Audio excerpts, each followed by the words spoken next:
Good morning, everyone. Welcome to episode number 74 of the Project 2020 show. And because it's episode number 74, that means we have reached the middle point in the set. We have just seen card 200. We have now seen 6 cards for the week and 2 print runs. Let's get to all that and much more in 1 second. Welcome back to my channel and welcome to the first ever midweek update in Project 2020. It is the middle point of week number 21. My name is Chris, otherwise known as @CRT_Sportscards on Twitter and Instagram.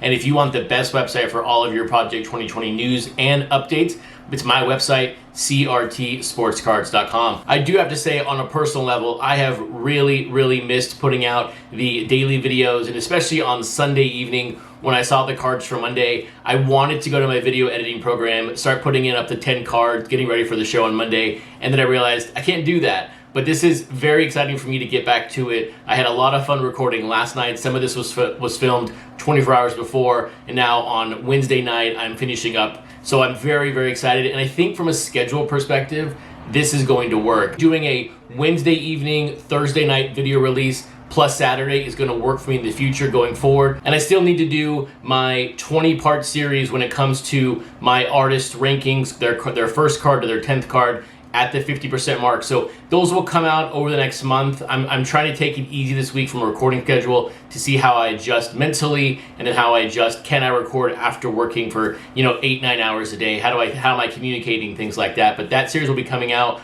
I am trying to line up some artists in these videos so we can have some fun with them, maybe ranking their cards, them talking about their message, of course, and then getting at it. But also, if you want to potentially have your ranked list involved in the show, please reach out to me, please send it to me. I don't need you to send me a rank list for every artist, but if you got a couple artists you like and you know right now they're at the 10 mark, send me the list and I will pick one. But enough about what's happening in the future. Let's talk about what's happened this week. And as of right now, as I mentioned earlier, we have seen 6 of the 10 cards. And as of right now, we already know Jacob Rochester is going to be releasing his Bob Gibson tomorrow morning on Thursday. So we right now know 7 of the 10 cards. So we'll recap the Thursday and Friday cards on the Saturday show, along with the Wednesday and Thursday print runs. We'll talk about all that good stuff on Saturday, but we still have to tie up some loose ends from last week. Where we left it in the last episode was where I thought the Sunday cards were going to land, and then I gave my final predictions on the Saturday cards because in the morning the print runs had not posted. But as of Sunday, or actually Monday morning when it's posted, where did they fall within my predicted range? So Mark McGuire, card 191 by Ben Baller, I had an expected range of 8.5 to 9.5, came in at 9,758. Very close. The second Baller card in the row, I've gotten really close on. The eBay penetration, 0.87%. George Brett, card 192. I had a range of 3.2 to 3.8, snuck in there at 3.851.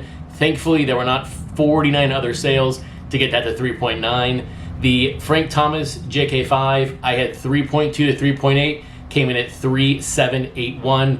And then the Jackie Robinson Old Man Allen, I had 3.1 to 3.7, and it came in at 3,268. So if you're keeping track at home like I do on the website, that means last week I was 6-4-10 after going over 2 to start out on Monday, and then over the past 2 weeks, 13 for the past 20, so well above the average right now of around 50%. So good to see the numbers falling in line, even without me talking about them on the video every single day. It's going to be very interesting to see where the print runs land this week in week 20, especially with card 200. The market is softening. There's some interesting cards that got released so far this week, but at least for the most part, the print runs are still landing where they should based on the pre-orders. So what are the takeaways from those 4 cards? Look, number 1, the Ben Baller card. He is too invested in these cards now to ever have a print run fall very low. It is what it is right now. They're going to be very high, and so outside of his Ichiro card, I just don't right now see how any of these cards hold any true value going forward. And I mean, 9,000 right now is just it's just an enormous amount of cards. But then when you look at the last 3 cards that were released over the weekend, Old Man Allen, Jackie Robinson, even as great as that card is,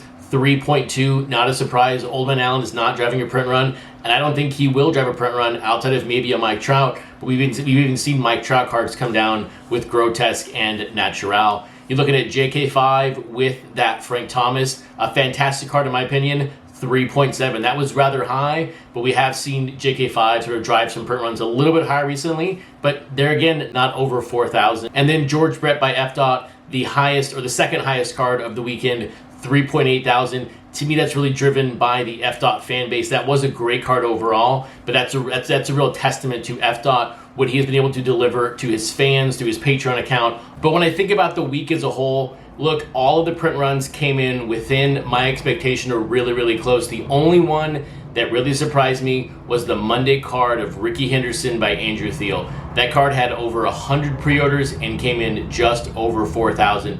But there again, as I talked about on last week's video, Andrew Thiel is not driving people to Topps.com. People are going to eBay to buy his cards, and his eBay penetration is well over 2.5% on his last 3 cards. So remember that on his next card when I put out my pre-orders, his print run projection is going to be very low. But now let's shift away from the cards that were out last week to the cards that have released this week in week number 21. We are now up to the 50% mark with card 200 releasing today, and for here on out we will always have more cards out that are coming out. It's a weird feeling to be with this project because it feels like forever we've been in card 100, 110, 150, and now we are solidly in the 200 range. But leading us off on Monday, card 195 is this Cal Ripken Jr. by King Saladin, and card 196 is this Ichiro by Matt Taylor. Now, it's a very difficult choice for me to pick. Do I take Ichiro, the hometown favorite, or do I go with Cal Ripken Jr. with King Saladin? I think I made a mention in one of my past videos that King Saladin, I just really haven't connected with his artwork. But when it comes to Ripken or Ichiro, I'm going with the Ripken here. I like this card more than the Ichiro, and I think it's because of how Topps is printing these cards when they show up in our house. If they were doing foil backgrounds for like Don C, this card by Matt Taylor could be fantastic, but I'm afraid that when I get it in hand, it's not going to translate as well as it is right now on the screen. So that is why I'm going with Cal Ripken over Ichiro on the Monday cards. I hope you're liking the video so far, and if you are and you are not subscribed, please hit that subscribe button. This is your best resource on YouTube for all things related to Project 2020. So hit that subscribe button so you are notified the moment I post any video going forward here on my channel. And one neat thing about doing a midweek video is I can cut in and now talk about the print runs from the Monday cards, because normally we have to wait a couple days. And just like I picked Cal Ripken as the card of the day, the fans, you yourself of Project 2020 picked the Cal Ripken over the Ichiro by Matt Taylor. The Cal Ripken came in within my range. I had a range on the website of 3.6 to 4.4, and it came in right in the middle, just over 4,000 copies. So very good to see that card reaching 4,000. Right now, to me, 4,000 feels kind of like that, you know, not rarefied air, but it feels like if you can put up 4,000 in August in Project 2020, you did a damn good job. So very nice to see that Cal Ripken come in over 4,000. And then on the Ichiro by Matt Taylor, I bet a lot of you were surprised by how low my range was of 2.8 to 3.4. And look, I don't like to forecast outliers. I didn't think that card was going to finish under 3,000, but when you look at Matt Taylor's last 3 cards, all with eBay penetrations over 2.2 to 2.3%, I had to go with that number and say, okay, if it's at 2.3, if the fans are not liking Matt Taylor on Topps.com but going to eBay, this card's going to be that low. Now, it was good to see that card come in over my range, 3.9K, with a very, very low eBay penetration of 1.2%, so a full 1% difference between that card and his last 3 releases. So that's why I missed that one, but I'm always happy to miss when I undershoot demand versus overshoot demand, and I'm also glad to see Ichiro not put up a number lower than Natural's Nolan Ryan. But I think when you look at the Monday cards overall, where they landed print runs, and you think about the buzz around 200 coming out today, I think that's a very, very strong start for the week, and I think we're going to have a very healthy week overall with print runs. But now let's take a look at the Tuesday cards. Let's take a look at card 197 and card 198. Card 197 is this Roberto Clemente by Ermsey, and 198 is the Tony Gwynn by Mr. Cartoon. Now, when you look at these 2 cards, for me personally, it was very difficult to pick A or B. And I was reading Twitter at lunch at work the other day, I realized that there was a lot of controversy about the Mr. Cartoon card. And also the Ermsey card, he's kind of missing his face with Clemente. So there's some controversy, I guess, in both cards here on this Tuesday release day. But when I look at my favorite card of the Tuesday pairing, it is actually going to be the Tony Gwynn by Mr. Cartoon. And I know there was some controversy, and there has been controversy before, with artists maybe leaving a space for their autograph, thinking maybe they're bigger than the card itself, but we have to understand this is their artwork, and it makes a lot of sense. This card tells a story, and I think it's a really cool way of doing Tony Gwynn, Mr. Padre, and the artist. Let's take a look again at that card. So taking it from the top, we have the original photo basically from his rookie card, Tony Gwynn, also known as, in the middle, Mr. Padre, his portrait by Mr. Cartoon, and then a portrait of Mr. Cartoon. So I thought it was a really neat, small, condensed story in a baseball card, and that is why I picked the Mr. Padre, Mr. Cartoon card as my favorite of the Tuesday pairing. And now we take a look at those two cards when it comes to their 24-hour pre-orders and where I think they're going to land on the print run scale on the Roberto Clemente by Ermsey. A really strong, healthy number after 1 day, 75 pre-orders. Please check the website out this morning as far as where it's going to land at 11 o'clock. I don't think I'm going to change my range at the moment, but as of my original projection, I like that card 5.5 to 6.5. That is a very, very healthy number, and that's driven for one reason. That is driven for Ermsey. Ermsey has the attention of the fan base, and I think people are buying up Ermsey right now because they appreciate his work and they really like his cards overall. So that is a print run based solely on Ermsey. It's also a very big number. I could see myself overshooting, but I really like this card in the 5,000 range. And then on the Tony Gwynn by Mr. Cartoon, just 36 pre-orders after 24 hours, and I'm putting my range on this card at 3.3 to 4,000. I do not believe it sells under 3.175, but I think because of the maybe outcry of the card, maybe there's some people buying this card up because they think it's going to be very, very short printed, and so that's why I like that card in the high 3 range. I would not be surprised to see it reach over 4,000, but I'm only leaving the range in the 4,000, not greater than 4.1. So for me, right now on that card, 3.3 to 4,000, and people will buy it up because they think it's going to be short printed, and it's not going to happen at the end of the day. Now that those two cards are out of the way, we are now at the 50% mark in the set, and I could not be happier with the artist who received card number 200. You know I'm all about numbering, and the fact that Tyson Beck was given card number 200 in the set is just magnificent. And anyone who follows any flagship set, numbering is key, and it's just fantastic here. But let's take a look at 199 and 200. So card 199 is this Mariano Rivera by Don C, and card 200 is Derek Jeter, the captain, by Tyson Beck. I will say it is now the evening of Wednesday, and I really do not still understand the Mariano card. I don't get it. I don't understand it. So I'm just sort of lost, and I've been reading Twitter a little bit here and there, and I have not been on the Facebook group. I haven't checked Blowout, but I don't exactly know what the point of the card is with Don C. Maybe someone in the comments below can enlighten me about the card, but I'm just kind of lost on it, and I just don't know. So that one is going to be probably towards the bottom of my cards in the entire set right now. I just don't get it.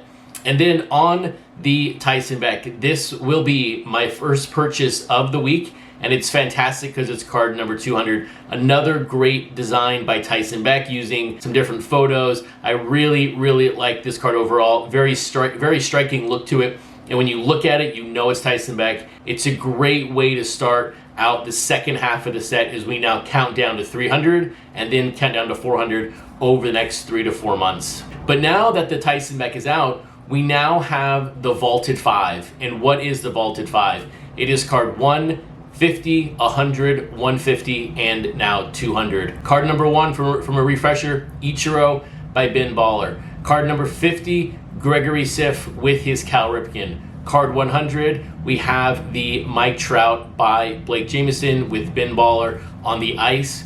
Card 150 is George Brett by Natural, and then 200 is of course, the Tyson Beck, Derek Jeter.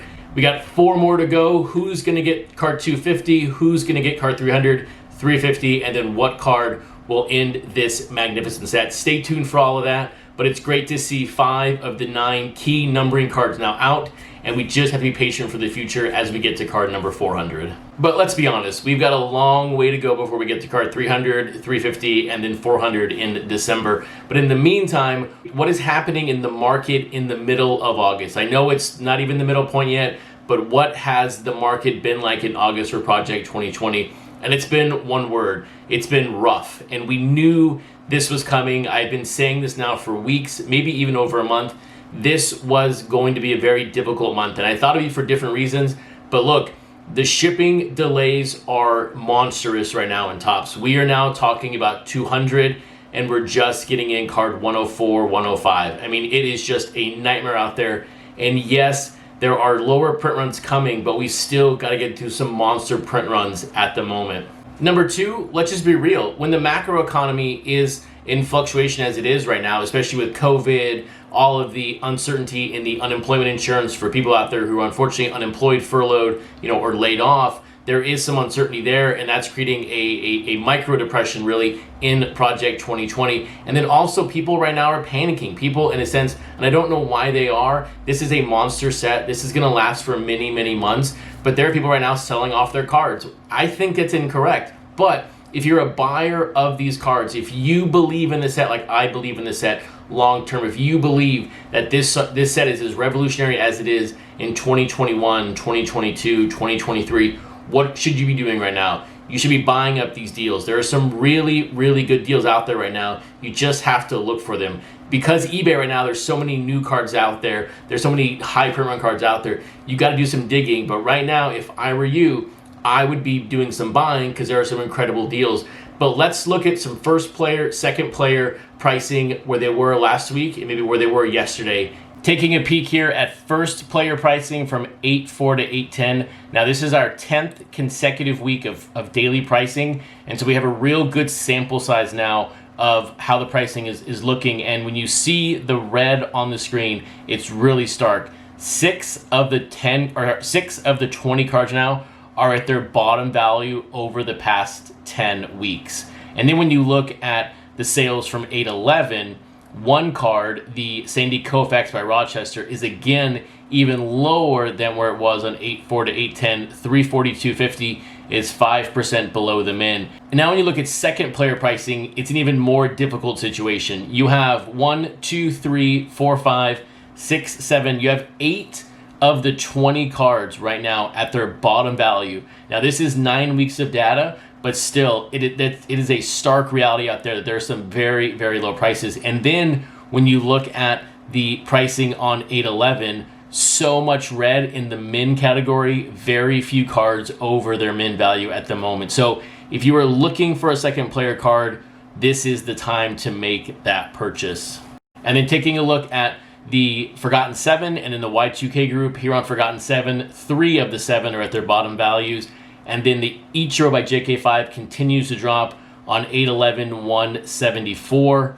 And then on the Y2K group, no min values. We only have a very limited sample size of data, 3 weeks of sales here.